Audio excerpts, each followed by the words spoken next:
እና ማለት አልገባም። ሴት ልጅ ከነ ክብሯ መሆን አለባት ስታገባ። እና እኔ እናት እላለሁ። በምን ያውቃሉ? ደግሞ እኮ ነበርሽ። እንደሱ አይደለም። እነሱ የሚያውቁበት መንገድ አላቸው። እንዴት? የደም ሻሽ የሚባል ነገር አለ። አልገባኝም። ይሄ ሰኒ እንዳለችው አይነት ነገር? እባክሽ በቃ እሱን ጊዜ ሲደርስ እናስብበታለን። አሁን እንተኛ።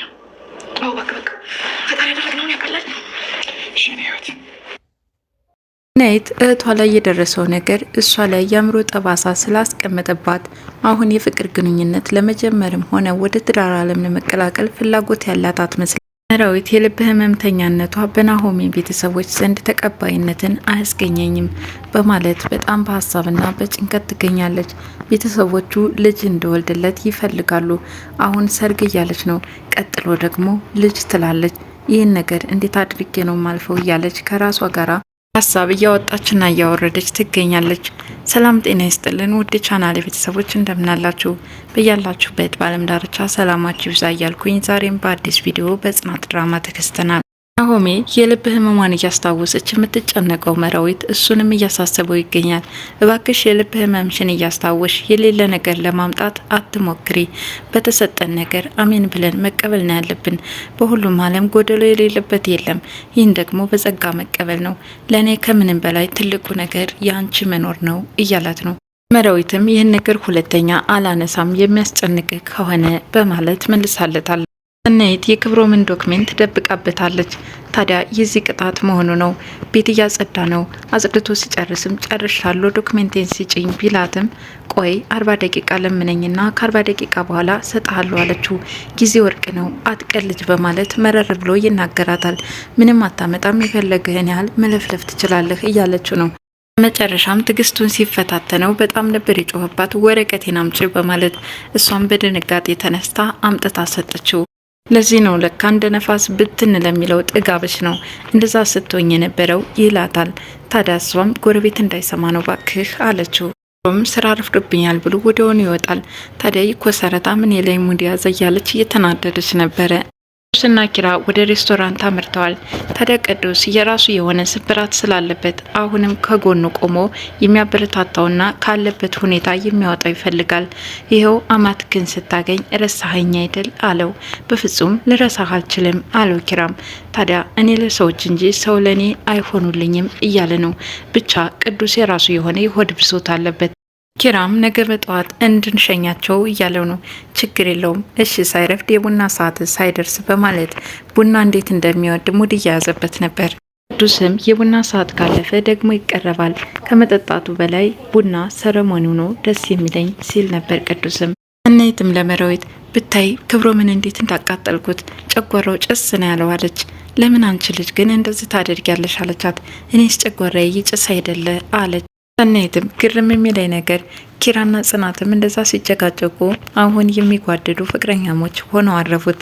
አንቺና ናሆሚም እንደዚሁ ዛሬ ከአይኔ የራቅብኝ እያልሽ ይመስላል። አንቺንም የሚያስለቅስ ፍቅር እንዳይሰጥሽ አለቻት መራዊት። አይ የሚያስለቅስ ሳይሆን የሚያስደስት ልትይ ይመስሎኝ አለቻት። ለማንኛውም ግን ጥሩ ፍቅር እንዲሰጥሽ መኝልሻለሁ አለቻት። መራዊትም ጋሽ ሊሳፈሩ ስለሆነ እንዳይረፍድባቸው ቶሎ መድረስ ይኖርብናል እያለች እየሮጡ ነበር ሄዱት። ቅዱስ የጽናትን አባት ሊሸኝ መጥቶ ነበረ። ታዲያ እሳቸው ቀድመው ተሳፍረው ስለነበር እንደዛ በጠዋት እንድትመጣ ብለኝ ይኸው ስመጣ እሳቸው ቀደሙኝ። የሆነ ችግርማ ይኖራል አለ ቅዱስ። አይ ምንም እንደሌለ ነው ማውቀው አለ ጽናትም።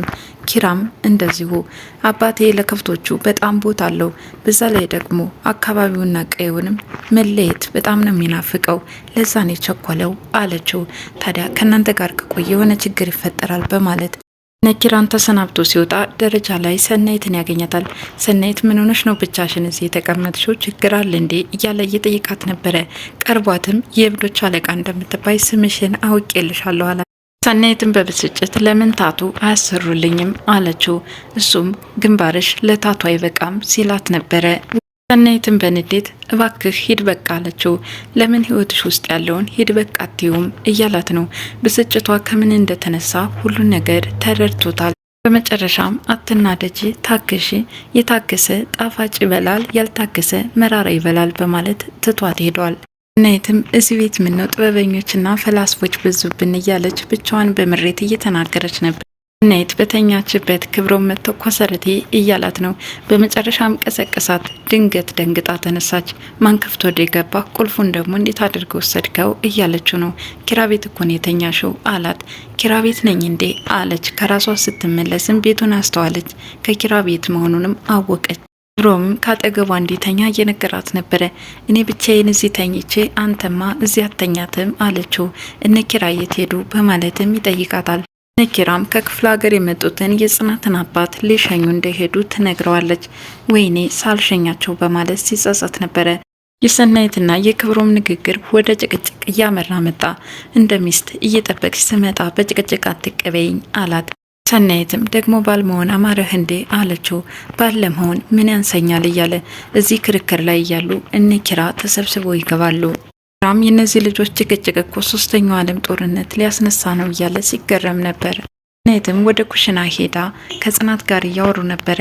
ስለ ትዳር ከክብሮም ጋር ስታወሩ ደረስን ልበል አለቻት። ደግሞ አንቺ ምን ሆነች ነው? ትንሽ ቆይተን ሬሳችን ይወጣ ነበር አለች። እዚህ ድረስ እንኳን ለቁርጣ ትሰጣጡም ደግሞ ስለ ትዳር እያወራችሁ ነው ብዬ በጣም ነበረ ደስ ያለኝ አለቻት። እባክሽ እኔ ወደ ትዳር ልገባ በማለት እንደማትፈልግ እየነገረቻት ነበር። ናሆምና መራዊት ስለ ፍቅራቸው ሲወዳደሱ ከቆዩ በኋላ ከእናቱ ስልክ እንደተደወለለትና ያንን ያልኩሽን ምን አደረሹ ብላሻለች በማለት መልእክት እየነገራት ነበረ። መራዊትም እንደ መደናገጣለች። ምንድን ነበር ያወራችሁት? አይ የሴቶች ጉዳይ ነው። እስከዚህ ድረስ ማውራት ጀምራችኋል እንዴ? በጣም ደስ ይላል አለ ናሆሜ። ከተለያት በኋላ እናቱ ስለ ሰርግ እንዳወራቻትና ቀጥሎም ደግሞ ልጅ ብላ ታስጨንቀኛለች የሚለው ሀሳብ በጣም እያጨናነቃት ነበረ። ታዲያ ምሯት መቼም እያለ ሲጠራትም እሷ ከሀሳቧ ጋር ነበረች። ጽናትና ኪራ እንዲጋቡ ቤተሰቦች ፈቃደኛ በመሆናቸው ደስተኛ ቢሆኑም ጽናትን የሆነ ነገር እያሳሰባት ነው። በተወለድኩበት ክፍለ ሀገር ልጃገረድ ካልሆንክ በጣም ነውርና ጸያፍ እንደሆነ ይነገራል። ይሄ ነገር በጣም ችግር ነው። እሱ ምን ቸገረሽ? ምን አስጨነቀሽ? እኔ አይደለሁ እንዴ ይላታል ኪራም። ጽናትም የሰርጉ ስነ ስርዓት በሚደረግበት ሰዓት ይህ የልጃገረድ ምልክት እንደሚያስፈልግ እየነገረችው ነበረ። ስለዚህ ጉዳይ አትጨናነቂ፣ ሌላ ጊዜ እናስብበታለን በማለት ርዕሱን አስቀይሯታል። ሰናይትም እህቷ ጋር በመደወል እንደ ደበራትና ብቸኝነቱ ከምንም በላይ እንደ ከበዳት ለእህቷ እየነገረቻት ነው። እህቷም አይዞሽ በርቼ ብትላትም እሷ ግን እኔ እንዳንቺ ጠንካራ አይደለውም እባክሽ ነይ እያለች ነው። ቅዱስ ከተኛበት ሲነቃ ራሱን ከነኪራ ሳሎን ያገኘዋል። ማታ ሙድህ ጥሩ አልነበረም፣ እኔ ነኝ እዚህ ያስተኛውህ አለው ኪራም። አሁንም ሙዱ ጥሩ አልነበረም። ታዲያ ቁርስ ብላ እያሉ ቢገለግሉትም እሱ ግን ሊያደምጣቸውም ፈቃደኛ አልነበረም። ወደሆኑ ተነስቶ ሄደ። ኪራም ተመልሶ እንዲመጣ ቁልፉን እንደደበቀበት ለጽናት እየነገራት ነበር። ታዲያ የመኪናው በር የተቆለፈበት ቅዱስም ተመልሶ ሲመጣ ከክብሮም ጋር ተገጣጥሟል። ምን ሆነ ነው? በደህና ነው አለው። ዘበኝነት ተቀጥሬ። ውይ ስራ አገኘህ፣ በጣም ደስ ይላል አለው። የት ልትሄድ ነው? ወደ ላይ በማለት ሰማዩን እየጠቀሰ እያመላከተው ነበር። ታዲያ ጤነኛ አይደለም እንዲህ እያለ ክብሮም ስለሚናገረው ነገር ግራ ተጋብተዋል። ሰናይትና መራዊት ተገናኝተዋል። ታዲያ ብጠብቅሽ ቀረሽ እኮ ምን ሆነሽ ነው እያለቻት ነው። እኔማ የናሆሜ እናት መታ ነበረ ከሷ ጋር እያወራው አለቻት። ትዳር በቃ እስር ቤት ነው፣ አንቺ እንደፈለግሽ መንቀሳቀስ አትችይም አለቻት። ብቻ ሰናይት ለትዳር ያላት አመለካከት ጥሩ አይመስልም። ታዲያ ተነስተውም ወደ እነ ኪራ ቤት አምርተው ነበረ። ተሰብስበው ስለ ትዳር ውይይታቸውን ቀጥለዋል። ጽናትም ስለ ትዳር ጥሩ ገንቢ አስተያየት እየመገበቻት ነበረ። መራዊትም እንደዚሁ። ኪራና ናሆሚም ሁላቸውም የራሳቸውን ሀሳብ እያቀረቡላት ነው። ሰናይት ግን መስሜ ጥጥ ነው ያለች ትመስላለች። ወዲያውኑ ቅዱስ ይከሰታል። ምን እያወራችሁ ነው? ስለ ትዳር ጥሩ ነው አይደለም በማለት ቅዱስንም ይጠይቁታል። ቅዱስም ሲመስለኝ ይህ ጥያቄ ለሰናይት ነው አለ። ቅዱስም ትንሽ እጣው የደረሳቸው ሰዎች ለሰፊው ሕዝብ ካልኖርን እያሉ ያስቸግራሉ። አሁንም እንደዚህ አይነት ነገር ነው የተፈጠረው በማለት በቅኔ እየነገራቸው ነበረ። ሰናይትም አሁንም በእህቷ ላይ የደረሰው ተጽዕኖ አእምሮዋ ላይ ጠባሳ ሆኖ እንደተቀመጠባትና እሷ ስትንገበገብ ያዩት እኔ ላይ እንዲፈጠር አልፈልግም በማለት ትዳር ማለት ያልተከፈለ ዕዳ ነው፣ ቀስ በቀስም ወለዱ የሚጨምር ባሎች ላጠፉት ጥፋት ሚስቶች የሚጠየቁበት እያለች ብቻ ስለ ትዳር መጥፎ ገጸ ባህሪ እየሳለችና ከዚህ ነገር መግባት እንደማትፈልግ በምሬት ተናግራ ትታቸው ትወጣለች። ወዲያ የሰናይት እንደዚህ መሆን እርስ በርሳቸው ሲነጋገሩበት ከቆዩ በኋላ ናሆሜ አንድ ሀሳብ አምጥቷል። እሱም እህቷን እንድትመጣ ማድረግና እሷን ማናገር። ታዲያ ከነኪራ ተነጥላ ደረጃ ላይ የተቀመጠችው ሰናይት በሀሳብሽ እስማማለሁ በማለት ቅዱስ አብሯት ተቀምጧል። ቅዱስ ሰናይትን በጥበብ ነው የቀረባት። እሱም የእሱ አይነት አስተሳሰብ እንዳለውና ለሴቶች የተሳሳተና የተዛባ አመለካከት እንዳለው እየነገራት ነው። እሷም ለወንዶች እንደዚሁ። በመጨረሻም አንቺ ባታገቢ እንኳና ቤተሰቦች በኩል ወንዶች አሉ፣ አጎትሽ፣ አክስትሽ፣ አባት፣ ወንድም እያለ ጠቃቀሰላት። ለዚህ ጥያቄው መልስ አጣችለት። ደረቅ ነህ አለችው እሷም። ቅዱስም እውነታውን መቀበል ግድ ነው፣ ነገር ግን ደረቅ ነህ ይሉኛል። ለማንኛውም በዚህ ርዕሰ ጉዳይ ሌላ ጊዜ እናወራበታለን ብሎ ወደ ነኪራ ተመልሷል። ቤትና ጽናትም አስቀየምናት፣ ምነው በቀረብን ባልተናገርን እያሉ ጸጸት ውስጥ ገብተው እየተጨናነቁ ሳለ ሰናይት ትመጣለች። ታዲያ እሷ ግን ረስታ በጣም መርቦኛል ምግብ አቅርቡልኝ እያለች ጠየቀቻቸው። ጽናትና መራዊትም በነገሩ ቂም ስላልያዘች በቃ ከነመፈጠሩ ረስተዋለች እኮ እያሉ በጣም ተደስተው ነበር። ቅዱስና ኪራ እንዲሁም ናሆሜ ወደ ውጭ አምርተዋል። ታዲያ ስለ ሰናይት ጉዳይ አንስተው እያወሩ ነበረ። ምነው አግብታ ፈታ ነው፣ ለወንድ ያላት አመለካከት ጥሩ አይደለም። ደግሞ እጇ ላይም እኮ የፕሮሚስ ቀለበት አለ። እኔ እንደሚመስለኝ በወንዶች የተበደለች ነው የሚመስለኝ አለ። እባክህ ዝም ብላ ነው ከእህቷ በደረሰው ነገር በአእምሮዋ ጠባሳ ሆኖ እንደተቀመጠባትና አሁንም ሌሎች ወንዶች እንዳይቀርቧት እየተከላከለች እንደሆነ እየነገሩት ነበር።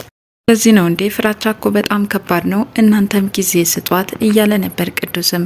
እንግዲህ እኛም ከጽናትና ከኪራ ጭቅጭቅ ወጥተን ወደ ሰናይትና ወደ ክብሮም ገብተናል።